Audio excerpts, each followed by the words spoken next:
So today we are here for understanding BBA honors and how our exactly perspective and how exactly TAPMI looks at it. I'm sure a lot of you have questions around what exactly it is. So whom we have to actually decode it with us is Professor Aditya Mohan Jadhav. He runs training programs in the area of project appraisal, project finance, social cost benefit analysis, etc. for middle level managers from Indian Railways, Intelligroup, uh, Hyderabad, that is Progress Software, Hyderabad, ICICI Bank, National Stock Exchange. He's also a reviewer for Economics and Political Weekly and Data McGraw-Hill Limited and Telesolutions in Bangalore. He is right now corporate finance. He's teaching corporate finance, investment banking, project finance, and finance research. Corporate finance, which is firm performance. His research is in firm performance and firm valuations, project valuations, capital structure, and firm financing infrastructure, project financing. His research is also in corporate governance, which is minority shareholder expropriation, board characteristics, and disclosure utility. Thank you so much, Professor Jadhav, for actually, taking out time, coming and speaking to our students. You are the Associate Dean for TAPMI, and I'm sure students would be able to get a lot of knowledge, and I'm sure they're actually going to ask questions to the right person. You would be able to direct them. So over to you. Thank you so much again. Thank you, Sanika. Yeah, now can you see my screen? Yes, sir. Thank you. Fantastic. Okay. So first and foremost, I would like to thank IMS for having me here. It's an honor, and it's always interesting and fun to engage with the undergrad students. So like Sanika just told, I have a simple request. All those, see, I will be taking you through a presentation. My presentation is very short. It's not going to take too much time. You can ask me a question during the presentation. Please let us. So I will take care of all the issues. So when I'm discussing some specific aspect, I would suggest, in case you want to ask me a question on that aspect, please raise your hand and then unmute yourself and ask that question. Okay. In case you do not want to unmute yourself and ask the question, then please put in the question in the Q&A box, and I will take up all the questions that are available in the Q&A at the end of my presentation. I hope it works, Sanika? It does work, sir. It works well. Okay. Perfect. So before we start, I just wanted to put up, so TAPMI, the TAPMI Management Institute, is the flagship autonomous B school of the Manipal Academy of Higher Education, which is a university famously known as Manipal University, which is in Manipal. So I hope you all know that Manipal is actually in Karnataka. Do not confuse it with Manipur, which is somewhere in which is in Northeast, not somewhere. It is in Northeast, and you see, because of Sikkim, Manipal, a lot of people confuse Manipal with Manipur.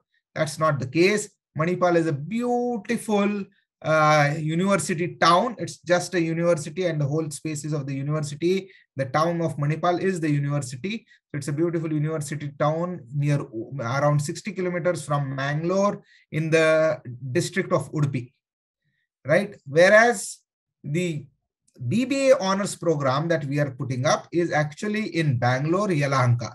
So Manipal University, or Manipal Academy of Higher Education, is setting up is an institute of eminence by the government of India. It's ranked among the top 10 private universities in this country, and it is putting up an off-campus center. That means a university branch in Yelahanka across 126 acres. So this is the plan of this 126 acres that you can see. So this is the university plan, out of which, if you see this academic block 6 or point number 9, which is just opposite the football court, is basically where the TAPMI Management Institute is coming up. So it is a full-fledged B school, independent B school that will come up, but in the campus of the MAHE, that is Manipal Academy of Higher Education. If you see the point blocks number 12, 13, 14, 15, and 16, these are the hostel blocks.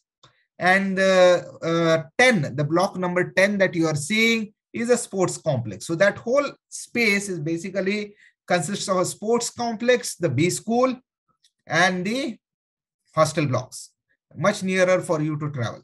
So it is coming up. I'm sure within 2 years, the whole thing would be working. Right now also, we have a separate building for TAPMI is coming up, where we will be hosting you. This building will be ready by July 15th, maximum 1st August.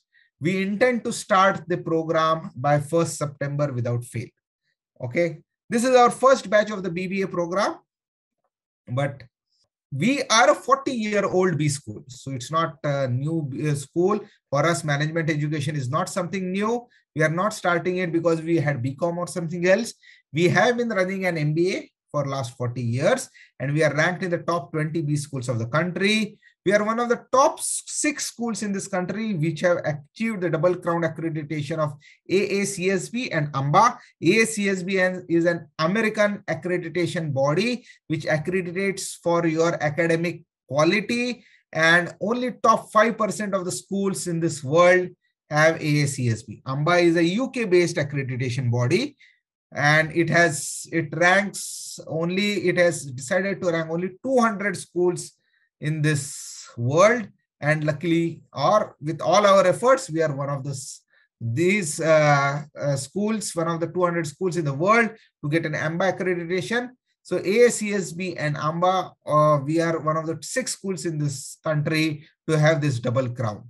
Okay, there are only, it is called triple crown structure, where ICWES is a European accreditation body internationally which accreditates. So we are moving towards the triple crown. In the country right now, there are only 2 schools which are triple crown. One is IIM Indore. The second one is IIM Calcutta. One of the key reasons we are looking for ICWES is the undergrad program is because of ICWES, right? In Manipal, we have a fantastic 44.11 acre residential campus.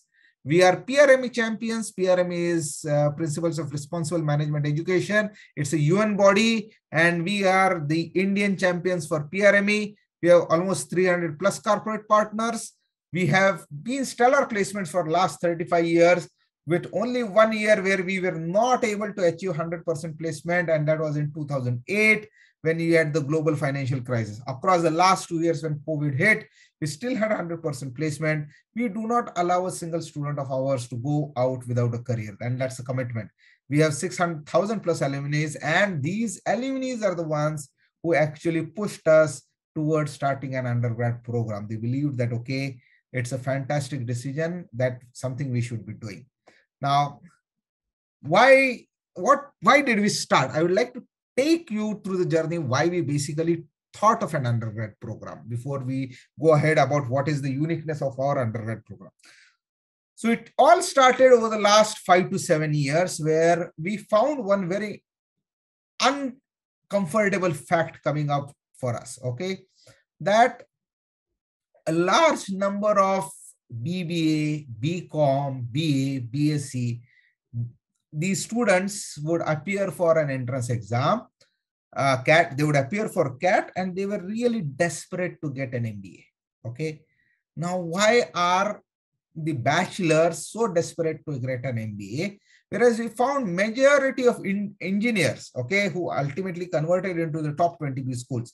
Today, if you go to the top 20 B schools of this country, including TAPMI, 70 to 80% is made up of engineers, right? But that's not the case when you look at the applicant pool. You might be astonished to find that more than 70% of the applicant pool of the 2 lakh students who appear for CAT and another 8 lakh students who appear for CET, state level entrance exams for MBA, right, is made up of bachelors. So why is it that the engineers are able to take the cake when it comes to the top B schools and get admissions? Whereas why are the BBA, BCom, BSc students really struggling? So the key difference we found that was of jobs, okay? Engineers were able to get really good experience when they were appearing for MBAs, okay? So what an engineer, on an average, an engineer did who got a job into an MBA, if you really find out, he basically goes, works for 3 to 4 years, 2 to 3 years. The golden time is around 30 to 40 months of work experience. So he's basically taking 30 to 40 months of work experience, then applying for an MBA program. And with his experience is something that companies are looking for, he's converting into an MBA. And these are the pool of engineers who are actually struggling in their jobs and hence shifting to do an MBA. There are larger number of engineers from good colleges who basically, after doing their, are doing well in their job and hence are not even looking for an MBA. Compare it to the bachelor's program. Very, very few BA, BCom, BSc or BBA students we found, the last 7, 8 years, whenever we interviewed, we came across very intelligent students. But what was happening, right? They had done their bachelor's, and when it comes to work experience, they were really struggling. They had no work experience, very few work experience, or work experience that will actually add value to their CVs. And hence they were desperate to do an MBA because they believed that their career will only start if they do an MBA. Now, what is the end outcome of such an situation? When they were not getting into the top B schools, okay, schools with really good placement records and other things, these students were basically compromising on their careers, joining lower rung B schools, and even after 2 years of doing MBA from these lower rung B schools, we're back to square one. That is, still struggling for their career. Right? And this is something, if you ask any professor of any IIM or any good B school, would answer the same question. And that is something that we always felt, at least I personally always felt, was extremely unfair. Because why is it that if engineering colleges could ensure that the students could get a good career start, the bachelor colleges struggled? So I and my head of the school, who is executive director, Professor Madhu, both of us actually engaged with lots of undergrad schools, colleges, saying that, okay, why don't you rework your program? We will help you. We were ready to help. I have gone and presented this proposal to the Karnataka Chamber of Business Schools, saying, I am ready to help you on redesigning. We are ready to help. TAPMI as a school is ready to help you redesigning your program.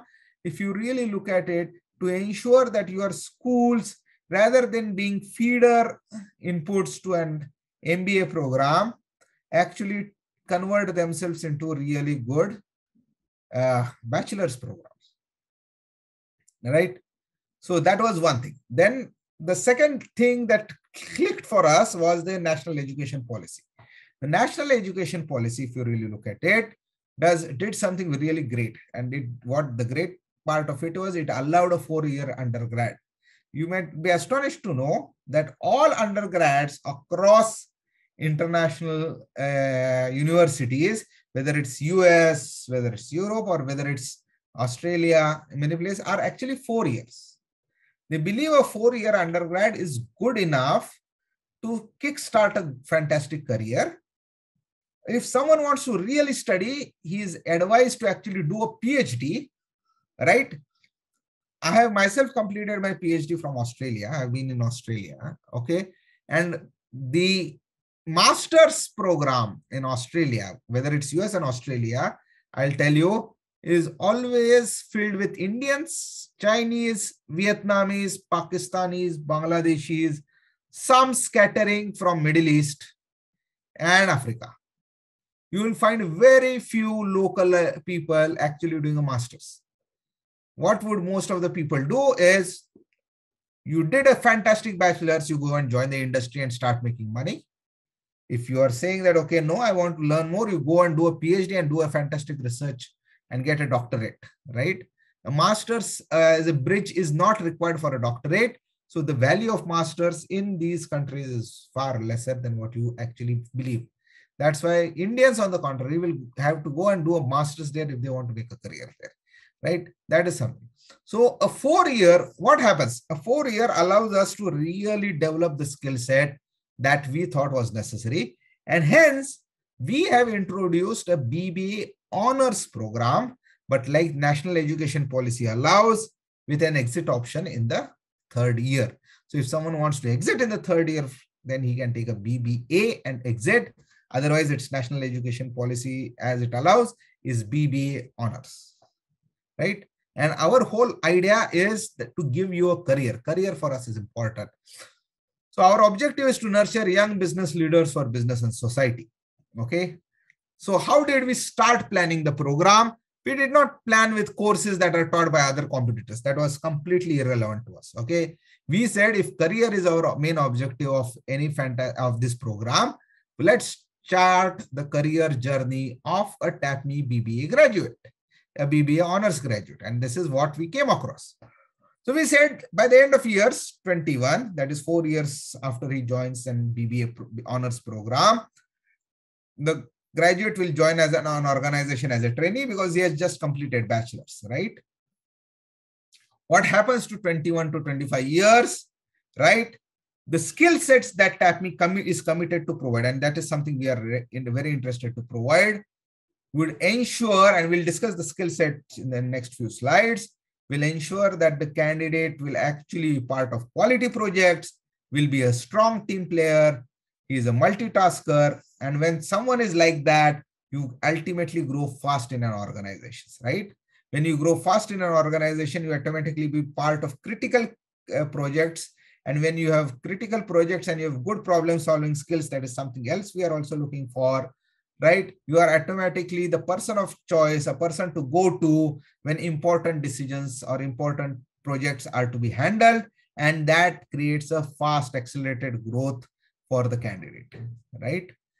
Someone, and this is not a dream sequence, guys, this is easily possible. This happens in the West. And not only that, even in India, if you look at some really good engineering colleges, this is not difficult. After 4 to 5 years, when you have performed really well in an organization, many engineers actually get into a position where they're appointed head of the area. And if they have shown team leading skills, right, you become an effective team leader, you demonstrate strong ethical values, you help an organization to grow through the strong leadership, you become the person who the organization wants to retain. And such a person, we believe, should actually, by the age of 30, get sponsored to do an MBA. What are we trying to say? When we started designing this program, our objective was that if some BBA graduate says, I don't want to do MBA, why should I spend money doing MBA? If I don't want to do MBA, will I have a career? Our answer is yes. We are not stopping you from doing MBA. Okay, that is your choice. Every person has his choice to how to make his career. But we are saying we are giving you an option to choose not to do MBA. Means what? Tomorrow, let's assume after 3, 4, 5 years, you decide to do MBA and you find that, okay, for some reason, you're not making it through the top 10 colleges in this country. And you say, hey, I'm not getting through the top 10 colleges in this country. So what? I don't need to go to the next college. I would rather go back and make my career fantastic. Okay, next time let me try. An engineer does it. An undergrad student of other streams is not in a position to do it today. But we want to change it. And we don't want to change it only for ourselves. We want to prove that this can be changed easily for all other schools so that this becomes the pattern in the few coming years. Okay, we are committed to it, and that's the whole objective.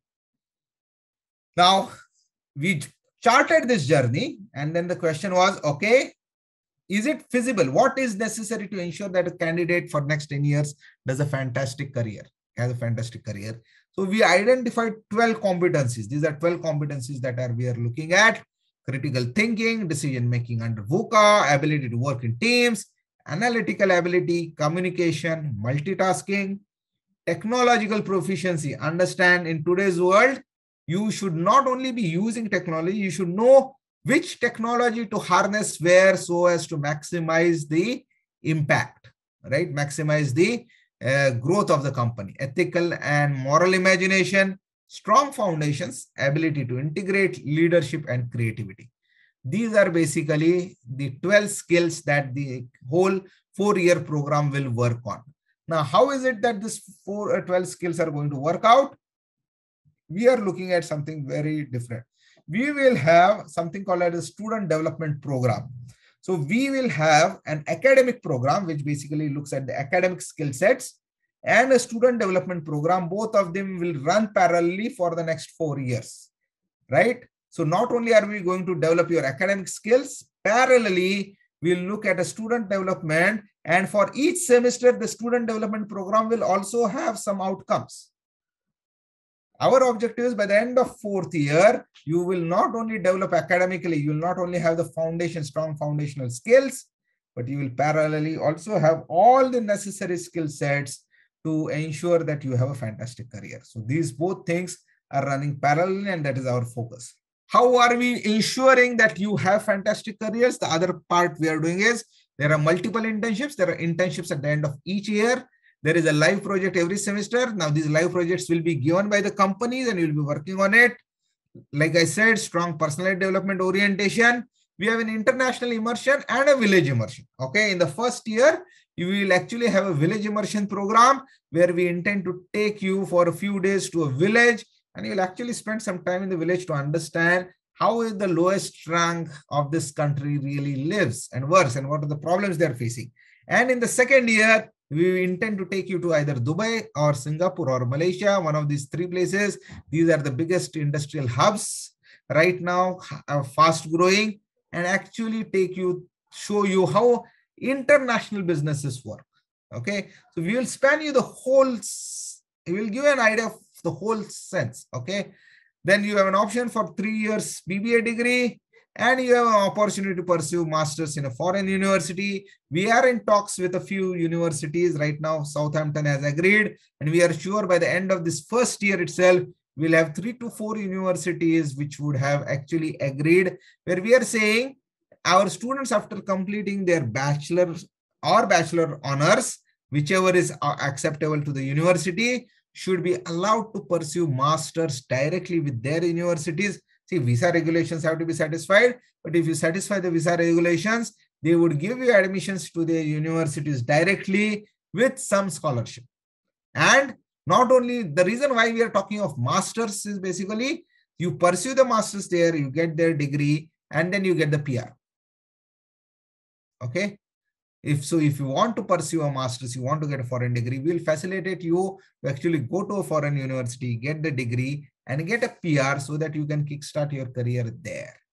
Or you come back to India. That is your choice. Okay. But this is something that we intend to facilitate. Now, our program philosophy is very simple. We believe in learning by doing. Okay. No pure classes. Every class will have a project component. Every subject will have a project component with a large weightage, where you will have to do things to understand what's actually happening. We are looking at developing multidimensional capacities, and we discussed the competencies.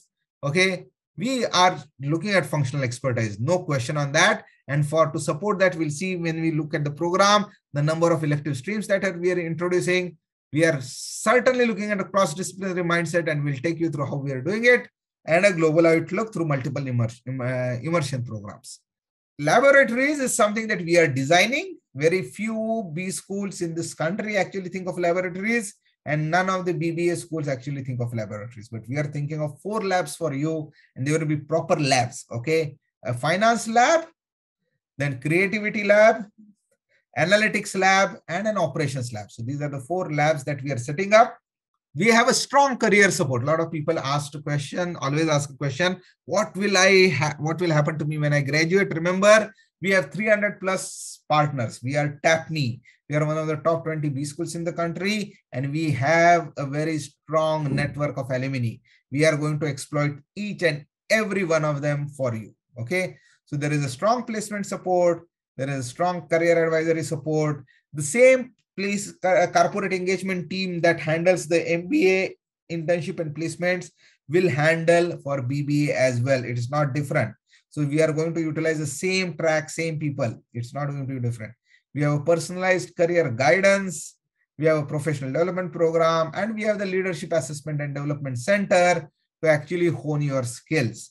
So this will be available to you. You will see the benefits out of it because we have seen it working extensively for our MBA activity, right?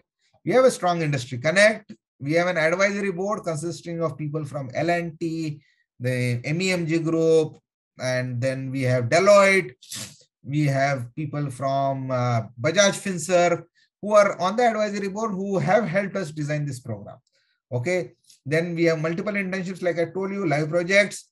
We will have a connect with industry leaders almost every week, right? you will find one or the other industry expert coming and addressing you on one or the other issues, right? How to prepare, how to develop, how to look at one aspect, a problem, anything. Okay, it is going to be an open house. We have decided every week one industry guy. So at least 50 to 60 guys will engage with you. And then we will also have some industry events from the second year where it will be much stronger connect, right? And then we will have industry workshops. We'll be taking you to companies to understand what's happening there. Okay, then let's move to the program structure. So first year, this is the year one, we are looking at foundations. Our program is basically designed into 3 tracks for the first few years. That is management courses, liberal arts. We are looking at strong liberal arts and skill focus. So we are looking at management courses, which in the first year, the key management courses are accounting and economics, right? Management, decision science, economics. Liberal arts, parallelly we'll have some courses in liberal arts like anthropology, science and nature, culture and context. See, the whole idea is for you to understand what's happening. Okay. Then we have skill focused courses, that is foreign language, spreadsheets, design thinking, qualitative research. And at the end of it, we will have social internship. Okay. So the first year, basically, what is the objective of our first year? Our objective of first year is not to cram you with management. You need to understand the context before you solve a management problem or any problem. Okay. Our first year is aimed at creating that context for you. Okay. And then a social internship to really understand what is happening on the ground. Second year is about core business and technology. Okay. Here, what are we looking at? We are looking at management courses again, but the management courses this will be heavy on the management side. Some courses, interesting courses from liberal arts continue, and some skill focused courses will continue. Skill focused courses will be at a higher end, like Python programming, descriptive analytics, decision making type of things. Once this second year is over, you go to a corporate internship of 8 to 12 weeks. This is the summer internship that you will do. Third year, because we have finished the foundations, we go to electives. There are 9 electives to choose from. You can choose any of these electives. You have to take a major and a minor, so you can choose any combinations that are available here. And that is our objective. So third year, you do electives. At the end of third year, if you decide to exit with a BBA degree, there will be a placement season that will run somewhere in the semester 6 to place all those who want to exit. And all of you will exit with a career path. I'm very committed to it, right? That's what we want to ensure, right? Fourth year, in case you continue to the honors year, understand the honors year is by invitation as well as choice. That means you have to agree to continue to honors and we have to invite you. Okay. So it's joint decision to take honors or not to take honors, right? And then you have 3 tracks to really work on. You can take advanced specialization track, wherein we will actually bring in all the courses that generally an MBA year 2 student would actually do. Okay. High-end courses. So that basically so you have to choose one area. Okay. There are no options of major, minor and other things. You choose one area to super specialize into. We'll bring in high-end courses and cover them for you. End of it, our objective is to place you at really good positions. Okay. Then there is a research track. Someone says, oh, I want to do a PhD. Certainly, you can do a PhD. So research track basically consists of a guided thesis, some few courses, but majority of the effort will go into writing a guided thesis of 10,000 words. The guide will be, there will be 2 guides. It will be co-guided, one from TAPMI, other one from a foreign university. The idea is you actually come out with a publishable paper. And once this publishable paper goes into review, it basically adds a very strong positioning to your CV. And we will also help you design your SOP to apply for PhD programs abroad. Our responsibility will end when you actually get admission for PhD. We'll not leave you before that. Will not leave you in between because you have chosen the research track. Let's assume someone at the end of research track says, oh, I did a research track, but I would still like to go for placements. We'll allow it. Okay. We are not going to stop you from doing it, but we would love if you do a PhD and really make a fantastic academic career. Okay. The most interesting for us is the entrepreneurship track. The entrepreneurship track, basically the whole idea is that you come out with a business plan. Okay. So we are going to do implement the entrepreneurship track in with help of Miles, which is basically an entrepreneurship school established at the Bangalore campus itself. So that school is headed by an entrepreneurship director. You understand, entrepreneurship is basically when you look at creating new things in the company. So entrepreneurship director of Infosys is going to head that school, and they are going to create programs for our students. The idea is by the end of the year, you should come out with a good prototype or a good business plan. You graduate, but we don't leave you in between. Then you can shift to Miles, okay? And the incubation center that Manipal University will set up at the campus, and you continue till you achieve your first round of funding. Okay, that is where we will leave it. Let's assume someone takes up entrepreneurship, comes out with a plan, starts trying to fund it, finds that, oh, 1 or 2 years have gone and things are not moving the way the person wanted. Don't worry, guys. We told you we are committed to your careers, right? That is what we want to prove to the world, that an undergrad works. Okay, we will bring you back for placements into the system. We will not leave you in between. We are committed not to leave any student in between. Okay, that's the confidence we have in our program. We have international collaboration with almost 250 universities, but these are the universities we are trying to discuss to see if we can go for some or the other form of exchange. So these are few universities from my side. Now, someone asked for the admissions. So this is the eligibility criteria. Basically, I will tell you something. Okay, I'm looking at smart students. Smart, okay, that word is important. Okay, I'm looking at smart students who want to make a career in management. Okay, so we are looking at higher secondary students with English as a compulsory subject in HSC. Remember, academic profile and English proficiency is one. Then you have the entrance test. Now, entrance test, please understand which are the entrance states that we are taking at IPMAT Indore, Rohtak, Ranchi, JIPMAT, JEE Mains, or SAT. Any of these 6 entrance tests you are looking at is acceptable to us. A valid entrance test score is necessary. And then shortlisting and final selection will be based on academic profile, entrance test, a personal interview, and micro presentation and extracurricular achievements. Now understand, the micro presentation topics are already available on our website. Don't worry on that thing. Don't get stressed out because there is a micro presentation, right? But the topics are very interesting and you can't prepare them upfront, right? They're basically mundane day-to-day topics. We just want to see in micro presentation how well you can basically think on your toes, right? Whereas our objective for personal interview is to see whether you are the right candidate for us, but not only that, but to see whether we are the right school for you. Okay. So we spend the personal interview to understand each other. We are not going to test your general knowledge in personal interview. Be sure on that. Okay. We want to just understand whether each of us understands each other well. Okay. And is it a right choice that we are making? Because ultimately, it's not only the 4 years, it's a lifelong journey. You would be our alumnus.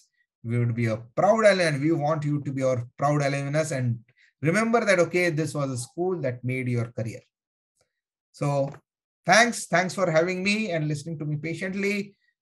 Thank you so much, sir, for taking our time and speaking to us. Thanks, Sanika and IMS for having me here. Most welcome. It was great. Thank you very much.